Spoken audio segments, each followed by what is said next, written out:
Universal uncle में आज फिर से आपका स्वागत है।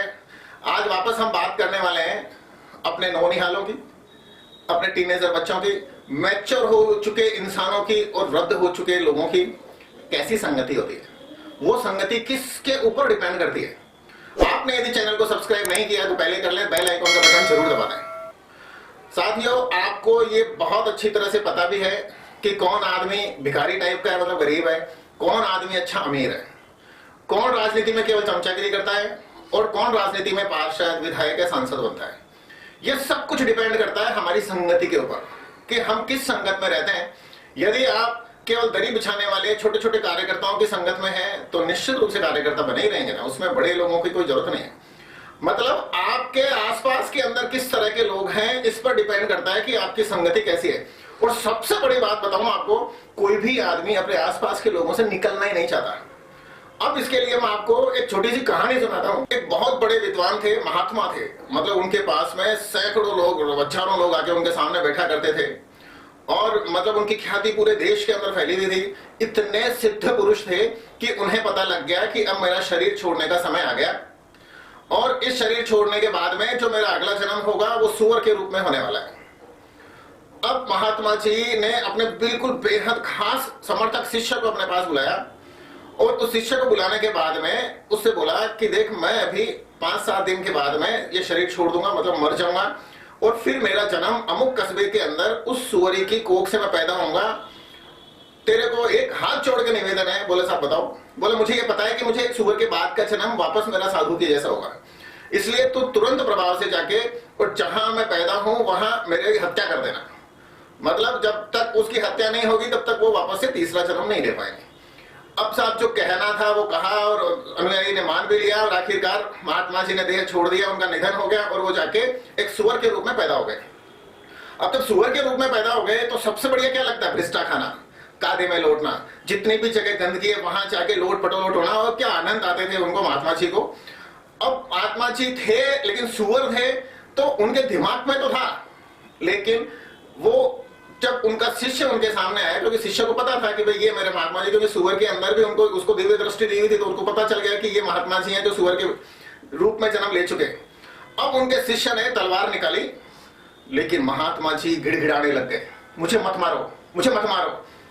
अब मुझे मत मारो, मुझे मत, मतलब महात्मा जी को पता है कि मैं मर जाऊंगा तो दूसरा जन्म लूंगा, फिर से मानव बनूंगा, लेकिन वो सुअरों की संगति में है ना। अगर उसको सुअरों की संगति मिली हुई है तो उसको वही अच्छा लगेगा। मतलब घंटे भर अनुभव ना उनसे विनय करने लग गए अपने शिष्य से कि मुझे मत मारो। अब आखिरकार बिल्कुल असमंजस में हो गया, मैं कह रहा मैं करूं तो क्या करूं। ये जो पहले तो ये बोल के गए थे कि मेरी हत्या कर देना, और आज कह रहे हैं कि मेरे को मत मारो। लेकिन शिष्य वास्तव में बहुत विद्वान था, उसने आखिरकार उस सुअर के रूप में पैदा थे उसकी हत्या कर दी और कुछ दिन के बाद में वो वापस से महात्मा के रूप में जन्म लिए। जब भाषा आ गई, बोली आ गई, तो शिष्य ने पूछा महात्मा से कि महात्मा जी आप मुझे खुद ही बोल के गए थे और फिर बाद में मेरे को क्यों मना कर रहे थे। बोले ये बहुत बड़ा पाठ है, इसको अच्छी तरह समझ लो। आदमी जिस भी संगति में होता है उसे निकलना नहीं चाहता, उसको तकलीफ होती है, उस संगति से निकलता है, कुछ नई जगह जाएगा तो उसको फिर से सब कुछ मैनेज करना पड़ेगा। ऐसा का ऐसा, मतलब जब बड़ा साधु विद्वान महात्मा सुअर का रूप त्यागने के लिए तैयार नहीं है तो इंसान अपने बेवकूफ दोस्तों को कैसे त्यागेगा। इंसान यदि पार्षदों के बीच में है, राजनीति की बात करूं तो वो कैसे एमएलए के अंदर जाने के लिए उनको त्यागेगा। वो तो उसी कीचड़ में लोट पलीटा खाएगा। अगर कोई आदमी चमचागिरी में अभ्यस्त है वो क्यों छोड़ेगा, उसको जो भी मिल रहा है दाड़ा चुटका पानी उसका काम चल रहा है। ऐसे ही कोई आदमी मजदूरी करता है तो मजदूरों की संगत क्यों छोड़ेगा, फैक्ट्री मालिकों की संगत में नहीं जाएगा। उसको लगता है कि वो घमंडी लोग हैं और मेरे को तो ये जो साथ में बैठ के खाते पीते हैं, हंसी ठट्टे करते हैं, बड़े अच्छे लगते हैं, तो उनकी संगति को नहीं छोड़ेगा। ऐसे अगर आप मान लीजिए कोई IT प्रोफेशनल है तो आप अपने कंप्यूटर बैठ के कॉल सेंटर के अंदर काम करते रहेंगे तो बोलेगा कंपनी बना लो, बोले मुझे माफ करो, महीने के आखिर में तनख्वाह ना बहुत है। वो उस संगति में जाना ही नहीं चाहता। जब महात्मा जी सुअर का भेष नहीं छोड़ सके तो ये बाकी के लोग क्या मायने रखते हैं। लेकिन बहुत विरले लोग ये संगति छोड़ते हैं। मतलब आपको ऊपर की सीढ़ी को पकड़ने के लिए नीचे वाली सीढ़ी को छोड़ना ही है और छोड़ भी देते हैं। इसीलिए बिडलास फैमिली बने। अगर पेट्रोल पंप की संगति नहीं छोड़ता तो धीरू भाई अंबानी नहीं बनता, अंबानी ग्रुप नहीं बनता। ऐसे ढेर सारे लोगों, डॉक्टर अब्दुल कलाम आजाद अपनी वो संगति नहीं छोड़ते 2 कोटी की जहां वो रहते थे, तो मिसाइल मैन कैसे बनते, राष्ट्रपति कैसे बनते। हमारी राष्ट्रपति ज्योति मुर्मू कहां से आई है, वो अगर संगति नहीं छोड़ती तो कैसे, मतलब कुछ लोग छोड़ दें। जैसे महात्मा जी ने अपने शिष्य को बोला था कि मुझे मार देना, मार दिया तो नया जन्म हो गया। तो आप भी अपने मन में बैठे हुए डर को मार दो, आप भी अपने मन में बैठे हुए उस कायरता को मार दो कि मेरे को चेंज करने के अंदर बहुत तकलीफ आने वाली है, आ जाएगी। अगर वो तकलीफ आपने झेल ली, क्योंकि आपकी संगति जब छूटती है तो आप एकदम से अकेले हो जाते हैं, लेकिन कुछ दिनों के लिए। उसके बाद में वहां की एक संगति आपको मिल जाती है।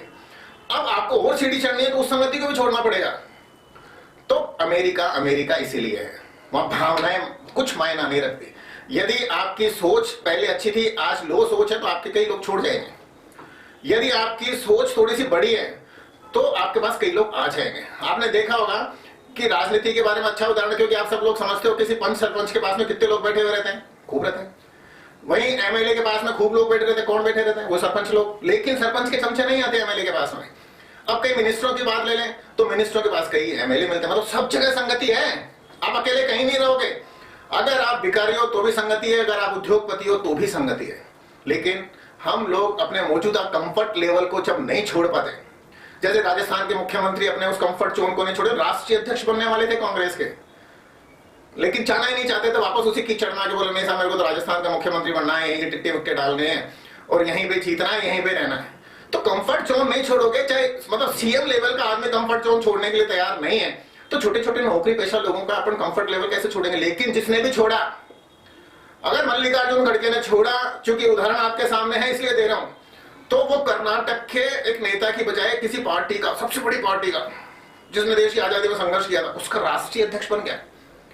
तो सोच तो सब ठीक है, लेकिन हमें अपने कंफर्ट जोन को छोड़ना है, क्योंकि हमारे आसपास के जो लोग हैं वो हमें बहुत अच्छे लगते हैं, उनसे दूर हम नहीं जाना चाहते। लेकिन इंसान की पहचान करना सीख जाओ।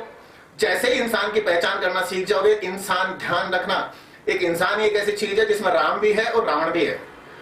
उसी इंसान में जब तक राम है तब तक आप उसके साथ हो, जैसे रावण आने लगे ना तो छोड़ दो, आ जाएगा, सब में आते हैं। तो जब आप छोड़ दो, चाहे कितना भी आपकी सगी औलाद है, पति पत्नी है, माता पिता है, या कुछ भी है, रिश्तेदार है, अगर आप उसी के बीच में रहना चाहेंगे तो आप कभी भी ग्रोथ नहीं करेंगे, क्योंकि वो सामने वाले लोग आपको वो ग्रोथ करने भी नहीं देंगे। आपको यह वीडियो किसी के भी माध्यम से मिला है तो संगति के ऊपर इससे अच्छा वीडियो न तो मैंने देखा यूट्यूब के ऊपर।